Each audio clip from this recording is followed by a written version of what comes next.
On va voir maintenant le processus organiser les activités en séquence. On va prendre la liste des activités et on va la mettre dans l'ordre, chaque activité à sa place. Maintenant, nous avons planifié la gestion de l'échéancier, on a défini les activités, c'est-à-dire qu'on a découpé les lots de travaux. Maintenant, une fois qu'on a les activités, il faut les ordonner, les mettre dans l'ordre. Quelle activité doit venir avant l'autre. Ce processus va nous donner en sortie un diagramme de réseau. Ce n'est ni plus ni moins que les activités générées par le processus précédent, définir les activités, qu'on a ordonnées, qu'on a mis dans l'ordre. On peut mettre à jour les activités, les attributs des activités. Rappelez-vous, comme attribut des activités, on peut par exemple avoir action précédente, action suivante. Donc, en travaillant sur le diagramme réseau, on peut être amené à mettre à jour les attributs des activités, peut-être même modifier des activités, rajouter, supprimer des activités. On est en train d'ordonner et puis on se rend compte de certaines opérations qu'il nous faut peut-être rajouter une tâche avant une autre. Donc on peut mettre à jour la liste des activités et modifier des hypothèses. Au niveau des hypothèses, généralement on a par exemple cette tâche, il faut absolument la commencer avant l'autre, ou dans l'idéal, il faut faire cette tâche avant cette tâche. Ce sont des hypothèses, par exemple. En travaillant sur le diagramme réseau, on va par exemple se rendre compte qu'il y a certaines tâches où il y a un plus grand risque.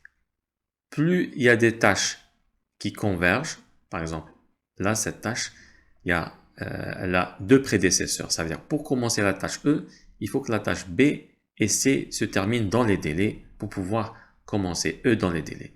Donc, la tâche E, elle est plus risquée que si c'était une tâche qui n'avait qu'un seul prédécesseur.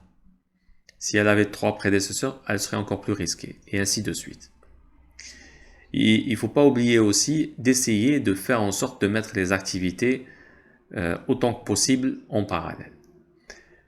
Et puis voir si parmi les dépendances sur lesquelles on est en train de travailler, dépendance, cela veut dire que on a mis qu'une tâche doit commencer avant une autre, ça c'est une dépendance. S'il y a des dépendances qui ne sont pas obligatoires, optionnelles.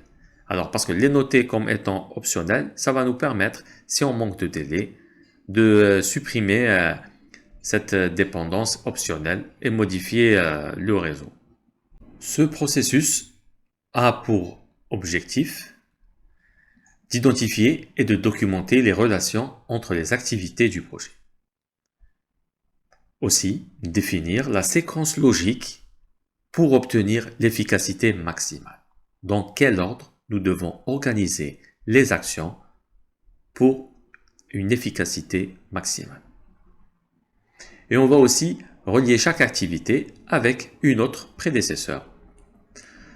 Il faut aussi faire attention à veiller à ce que ce soit réaliste, bien sûr. Ce séquencement peut être aussi effectué à l'aide d'un logiciel.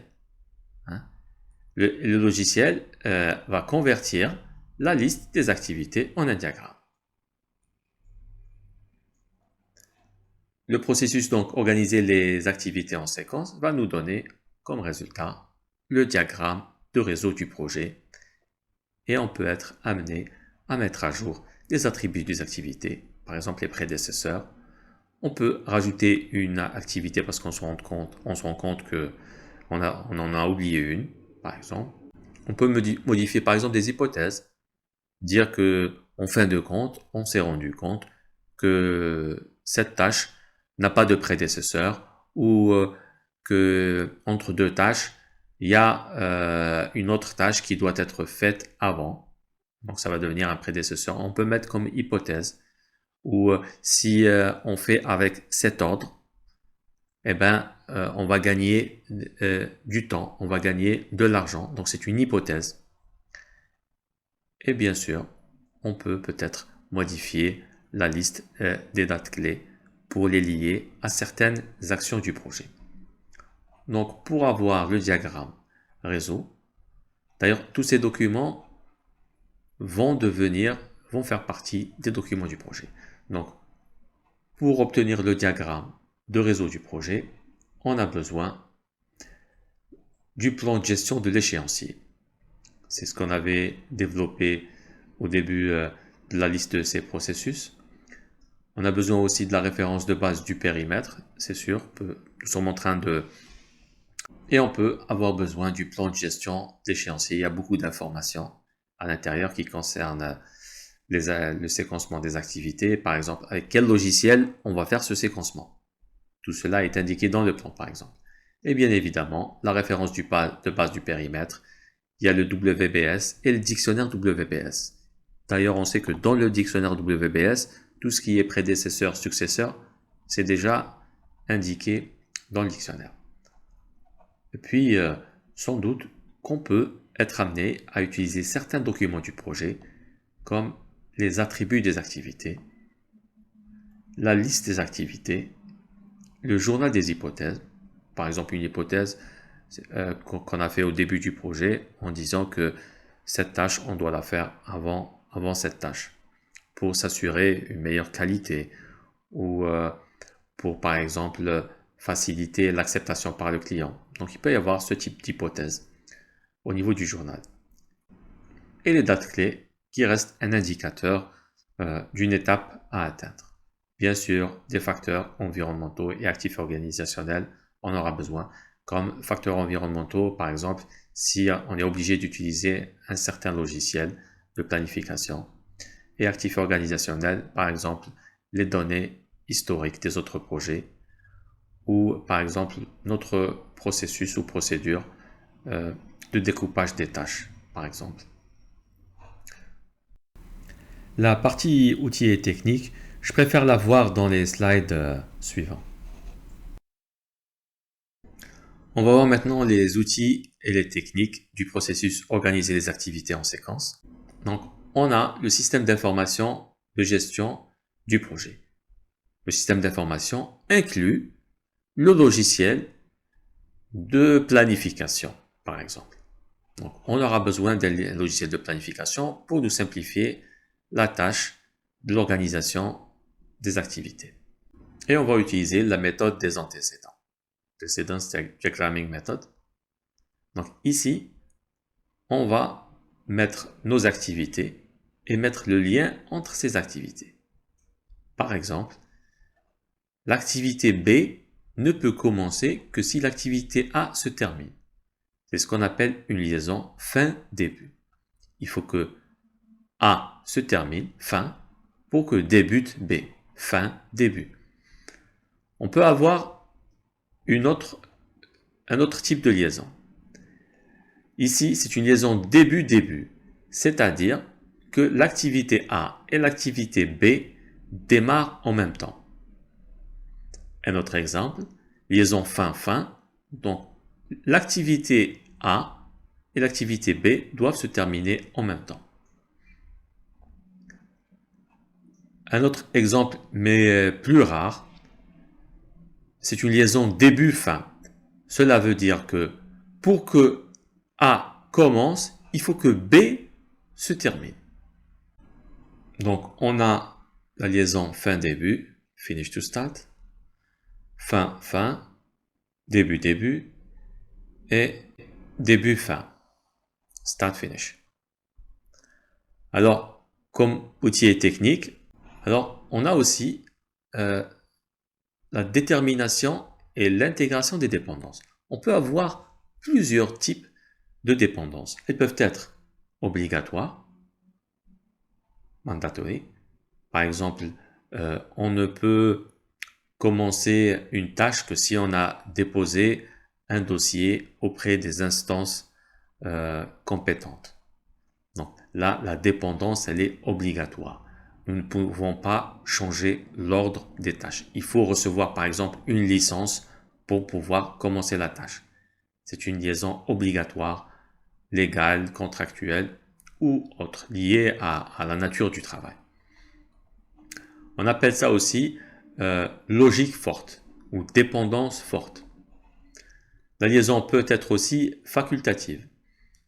C'est-à-dire que ce serait bien, ce serait préconisé, c'est une best practice Ça permet de réduire le risque. Donc, ce serait intéressant de faire de cette manière, mais ce n'est pas une obligation.